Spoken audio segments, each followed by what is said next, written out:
Post-election rallies continue, with a couple more happening today, 4 days after the election.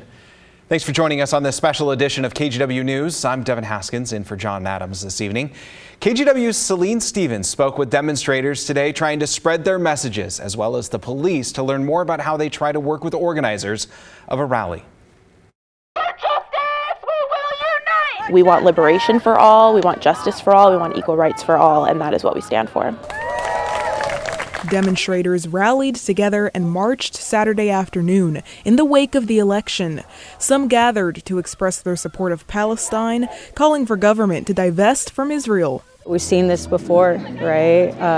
The blockage of food, the decimation of an entire people, the blocking of medical care and the spread of disease, and to see the lack of humanity that is still present in this world today, knowing what we know historically, sickens me. The U.S. has argued Israel has the right to defend itself. However, the United Nations has previously stated Israel has violated international law.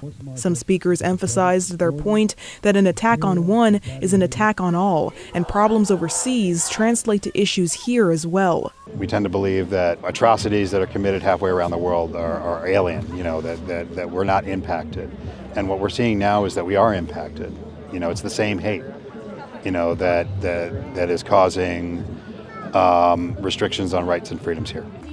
Others also advocated for workers and against what Donald Trump's administration might mean for the U.S. We're also fighting to end the idea and push back against the idea that there should be mass deportation, that there should be abortion bans nationally, and then the idea that basically that workers deserve less. Some demonstrators who spoke said no matter who won the election, they would have still came out to rally due to the U.S. funding Israel under the Biden-Harris administration, plus other pressing issues that left some voters dissatisfied with both parties. We believe that basically under the previous administration, food insecurity doubled, child poverty increased. Working people were clearly unhappy with this election and didn't want either of these candidates, in my opinion. Who is creating endless war, and who is keeping the minimum wage at $7.50 an hour nationally? It's not immigrants, it's not trans people, it's not the most vulnerable people in society, it's the oligarchs who are literally stealing from the rest of us. Both the demonstrations were peaceful, although police presence was still evident. We have a right to gather and to protest and to state our opinions in a public forum. So we are going to continue to exercise that right and do that. The Portland Police Bureau has event liaison officers who say they speak with organizers ahead of the event to learn about their goals and see how they can help the demonstration remain peaceful. We're actually here to support the demonstrations. It may not be, we're not supporting the message itself, we're supporting your right to free speech, to protest, to address the government. I'm personally not here to throw bricks through windows or to cause any destruction or to cause anybody any harm. In fact, I'm here because I want to stop people from getting hurt. In Portland, Celine Stevens, KGW News. Now to the latest election results for the city of Portland. Following a special update from Multnomah County, the Oregonian now projects 10 winners in the city council races. 2, though, are still too close to call. In Oregon and Southwest Washington, the Oregonian reported Democrats are projected to win both of the closely watched toss-up congressional races. Friday, Janelle Bynum was projected to win Oregon's 5th district, defeating Republican incumbent Lori Chavez DeRemer. Bynum is set to become the first black member of the state's congressional delegation and is pledging to represent all constituents, no matter their party affiliation. When they have enough money and they're not choosing between their medical bills and food, it's the economy. And so when we're talking about lowering prices and we're talking about making sure that we have competitive markets, those are the priorities that I have for Oregonians. We reached out to Congresswoman Chavez DeRemer for comment after the Oregonian projected she would lose her seat. So far, we haven't heard back. The Multnomah County Elections Office said earlier today it expects to process another 4,000 ballots in the coming week. Officials say there are also nearly 12,000 ballots whose signatures have been challenged. The Elections Office said those voters have been notified and have until November 26th to cure their ballot. The final election results will be certified December 2nd.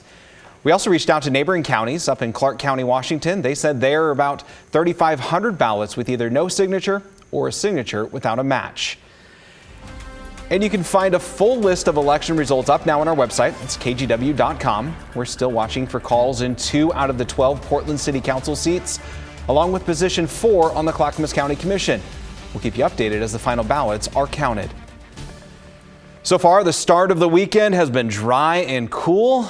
Gotta say, I'm happy I'm in my yard today because looks like heavy rain's in the forecast for tomorrow, right, Joe? Meteorologist Joe Ranieri here with more on when that rain moves in. Exactly right. Now, Devin, if you didn't do it today, you have a good portion of tomorrow, but do it for the first half, because once we get into the later part of the afternoon, we're going to be seeing some downpours, heavy downpours, I should say. So this is kind of a little taste of what we're going to be seeing here over the next couple of days. And yeah, it is going to be a wet next few days, starting basically tomorrow afternoon and into a good portion of next week. Going to be picking up some light showers here throughout parts of your Saturday night and into tomorrow morning. But I think for the most part, a good portion of Sunday is going to be staying dry, and that's the case throughout the coast, the valley, and into the mountains. Right now from our Wells Fargo tower camera, we're looking at a temperature of 51 degrees. So I want to bring in the futurecast. Here we are about 7:30, 8 o'clock tomorrow morning, seeing a little bit of some clearing along the northern part of the Oregon coast. But as we go throughout the later part of the day into the afternoon, we're staying dry. That rain will be moving in right around 3, 4 o'clock tomorrow afternoon. And once it does,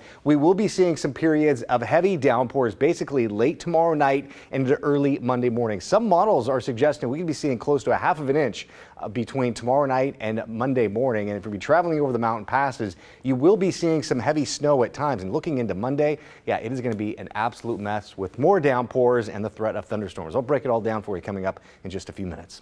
Wow. We have new, thanks, Joe. We have new video and details this evening in the death of the Portland nurse who was killed while vacationing in Hungary. This is video of Hungarian police arresting the 37-year-old suspect in the death of Kenzie Michalski. Police say the two met at a nightclub, then went to his apartment where they say he killed her.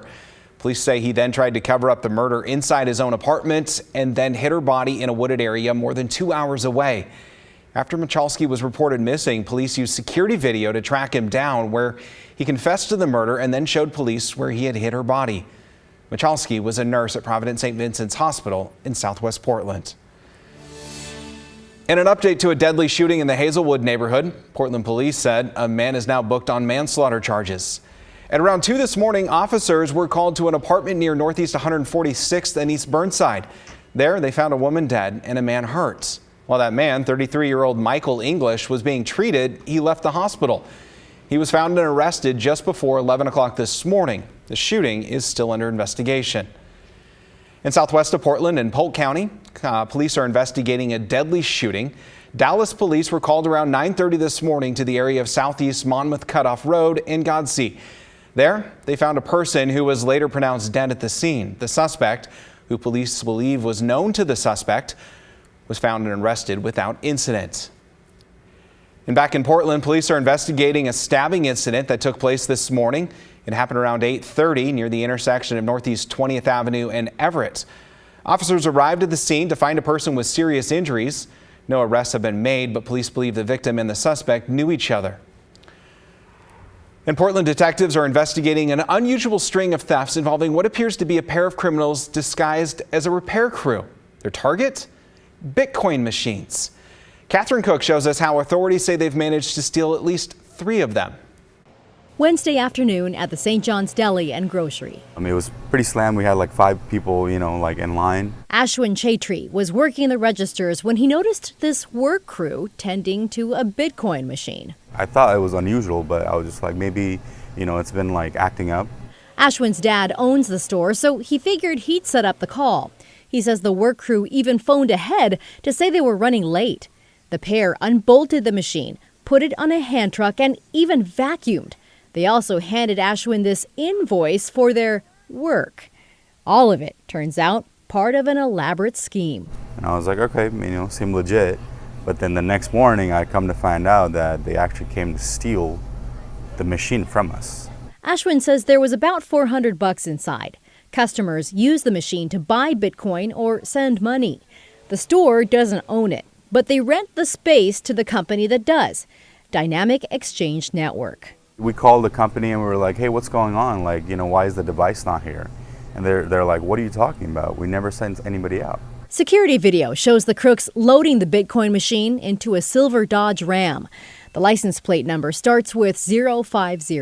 The company that owns those Bitcoin machines says last month, crooks hit this Jubit's truck stop on North Vancouver Way. Same MO.